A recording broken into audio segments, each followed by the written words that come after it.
Hello বন্ধুরা, তোমরা সবাই কেমন আছো? আশা করি তোমরা সবাই খুব ভালো আছো আর আমিও ভালো আছি। তো আজকে হলো শুক্রবার। তো শুক্রবারে তো মর্নিং হয়ে গেছে, মানে সকাল হয়ে গেছে। সকালবেলা আমি অ্যাজ ইউজুয়াল আমি কিন্তু রান্নাঘরে চলে এসেছি। আর আমি কিন্তু চাও কিন্তু বসিয়ে দিয়েছি, যেটা আমার ডেলি রুটিন, যেটা আমি রোজ করি দৈনন্দিন জীবনে, মানে ডেলি যেটা আমি কাজগুলো করি সেটাই আমি তোমাদের সামনে প্রেজেন্ট করার চেষ্টা করি যতটুকু পারি আর কি। সারাদিনটা তো সম্ভব হয় না, কারণ তাহলে ভিডিও অনেক বড় হয়ে যাবে। যতটুকু পারি ততটুকু অল্প করে শেয়ার করার চেষ্টা করি।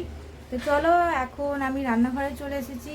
সবে ঘড়িতে বাজে এখন সকাল 7টা, ঠিক আছে। আর আমি চা বসিয়ে দিয়েছি, আর চাটা আপাতত খাই। আর্য ঘুম থেকে উঠে পড়েছে। আর্যর এসেছে, মানে মানে কি আর্যর জ্বর জ্বর এসেছে, আর প্রচণ্ড সর্দি কাশছে। তো দেখা যাক, আবার মনে হচ্ছে ডাক্তারখানায় নিয়ে যেতে হবে। তো কি হয় সারাদিন দেখি কিরাম কি থাকে। আর আর্যর বাবারও শরীরটা খুব খারাপ ছিল। এক সপ্তাহ আর্যর বাবা কিন্তু অফিসে যায়নি, তো বাড়িতেই আছে। সোমবার থেকে মনে হয় অফিসে জয়েন করবে। আর রান্নাঘরে এসে গেছি, রান্নাবান্না করবো। আগে চাটা খাই, সবাইকে চা দিই, তারপরে কিরাম কি রুটিন থাকে সেটা তোমাদের সাথে শেয়ার করবো। চা করা আমার কমপ্লিট হয়ে গেছে। এবার যাই নিচে গিয়ে সবাইকে চা দিয়ে দিই, সাথে আমিও এক কাপ চা খেয়েও নিই। আর আজকে বাইরের ওয়েদারটা দেখো, মোটামুটি এরকম মেঘলা মেঘলা, আবার রোদ্দুরও উঠেছে, বলা যায় না কখন কিরাম কি থাকে। আর জামা কাপড়গুলো দেখতেই পাচ্ছ সব কিছু কাঁচা হয়ে গেছে। এগুলো কিন্তু আমি কাচিনি, এগুলো আমার মা সব কেচে দিয়েছে, কারণ আমার কাছে আমার মা এসে কদিন আছে। এবার দেখো, আমি এখানে 4টে বিস্কুট আর চাও নিয়ে নিয়েছি। চা খেয়ে নিয়ে এরপর আবারও আমি রান্নাঘরে যাব, গিয়ে কি রান্না হবে সেটাও ভেবে নিয়েছি। আজকে আমি বানাবো হচ্ছে ডাঁটা আলুর ঝাল, ডাল, ভাত, আর একটা শাক ভাজা বানাবো, আর একটু মাছের ঝাল করব। তো কি কি রান্না করছি সেটাও তোমাদের সাথে একটুখানি শেয়ার করে নিই। দেখো, এখানে আমি দুটো ডাঁটা নিয়েছি, তার মানে আমার পছন্দের একটা রান্না বানাবো, ডাঁটা আলুর তরকারি।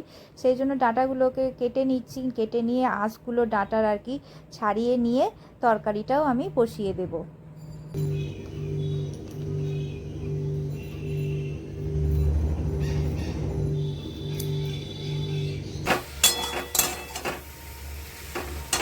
আমার খুব পছন্দের খাবার এটা, ডাঁটা আলুর তরকারি। এটা না পেঁয়াজ দিয়ে ভাজছি আর কি, কিন্তু আজকে আলুটা বেশি পড়ে গেছে, ডাঁটাটা কম হয়ে গেছে। যাক গে, রোজ রোজ আর সমানভাবে তো হয় না। যাই হোক, এখানে দেখো বৃষ্টি পড়ছে, ঝিরিঝিরি বৃষ্টি পড়ছে। আর এখানে মাছের জল দিয়ে রেখেছি, এই মাছগুলো বের করেছি। এখানে শাক বের করেছি। এটা কি শাক জানো? বুঝতে পারছো কি শাক এটা? দাঁড়াও, বুঝতে পারছো? এটা হলো কুলেখাড়া পাতা। এটা কুলেখাড়া পাতাটাকে ভাজবো আমি। তো এইদিকে আমি মাছ ভাজছি, আর এইখানে দেখো আমার তরকারিও প্রায় শেষের দিকে। এটা হলো গুড়জাউলি মাছ। তো গুড়জাউলি মাছের কি রেসিপি করব সেটাও তোমাদের সাথে একটুখানি শেয়ার করব। আর এখানে দেখো আমার ডাঁটা আলুর তরকারি কিন্তু রেডি হয়ে গেল, আর মাছ ভাজাও হয়ে গেছে। এরপরে আমি মাছগুলোকে আর একটু ওলট পালট করে নিয়ে ভেজে নিয়ে এরপরে নামিয়ে ফেলবো। এটা সর্ষে পোস্ত হচ্ছে।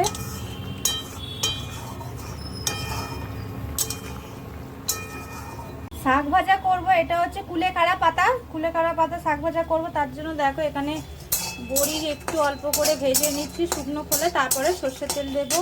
আর এখানে পেঁয়াজ আর কাঁচা লঙ্কা করা আছে। আর এখানে মাছের ঝাল হচ্ছে, এটাকে একটুখানি শুকনো খোলে ভেজে নিচ্ছি, কারণ আগে তেল দিয়ে ভাজলে না অনেকটা তেল লেগে যায়। বড়িতে তো তোমরা জানো অনেকটাই তেল যায়, ওই জন্য প্রথমে আগে একটু শুকনো খোলায় ভেজে নিলাম, দিয়ে এরপরে একটু তেল দেবো,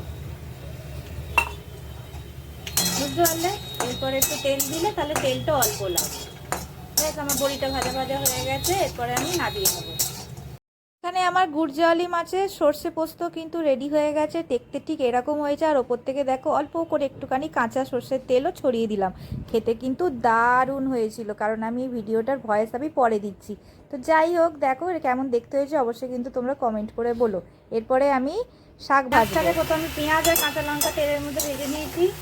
এরপরে ভালো করে ভাজা হয়ে যাওয়ার পর শাকটাকে দিয়ে দিলাম, দিয়ে ভাজবো। উপর থেকে দেবো লবণ,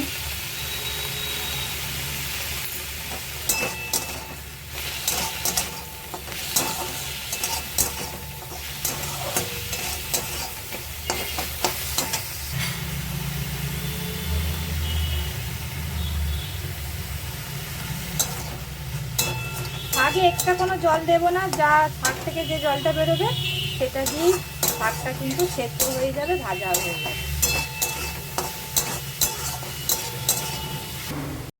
এরপরে আমি এই দেখো এই ভাজা বড়িগুলোকে দেখো হাতে করে দেখো ভেঙে নিচ্ছি, কারণ শাকের মধ্যে ওপর থেকে ছড়িয়ে ভালো করে ভেজে নেব।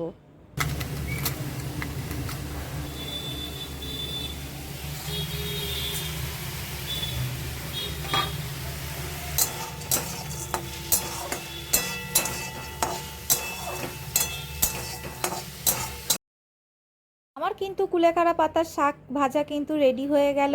আর ভিডিওটা তোমাদের আজকের কেমন লাগলো অবশ্যই তোমরা কমেন্ট করে বলো। আর ধৈর্য ধরে যে ভিডিওটা দেখলে তার জন্য তোমাদের অসংখ্য ধন্যবাদ। তোমরা সবাই ভালো থেকো, সুস্থ থেকো, আনন্দে থেকো। আর আর্যকেও একটুখানি আজকে আমার ব্লগে দেখাবো, কারণ আর্যর শরীরও ভালো নেই, তো একটুখানি তোমাদেরকে ওকেও দেখাবো। তো এরম করে কিন্তু তোমরা শাকটা অবশ্যই ভেজে খেয়েও দেখো, কিন্তু টেস্ট কিন্তু দারুণ হয়। এই যে আমার মহারাজ বসে আছেন, এখন খেলাধুলা করবে। তো ভিডিওটা কেমন লাগলো অবশ্যই তোমরা কমেন্ট করো। টাটা।